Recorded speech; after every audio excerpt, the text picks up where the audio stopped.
ایک گاؤں میں ایک سخی تاجر رہتا تھا۔ اللہ نے اسے بہت دولت دی تھی، مگر اس کا دل اس سے بھی زیادہ بڑا تھا۔ ہر روز وہ اپنی دکان کے سامنے ایک دسترخوان بچھواتا، جہاں بھوکے اور محتاج آ کر کھانا کھاتے۔ ایک دن ایک فقیر گاؤں میں آیا۔ اس کے کپڑے پرانے تھے اور چہرے پر تھکن نمایاں تھی۔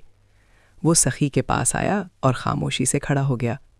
سخی نے اسے دیکھا تو مسکرا کر بٹھایا، کھانا کھلایا اور پانی پلایا۔ پھر اس نے فقیر سے حال پوچھا۔ فقیر نے بتایا کہ وہ دور دراز سے آیا ہے اور کئی دنوں سے بھوکا ہے۔ سخی نے نہ صرف اسے پیسے دیے بلکہ ایک کمبل اور جوتے بھی دے دیے۔ فقیر کی آنکھوں میں آنسو آ گئے۔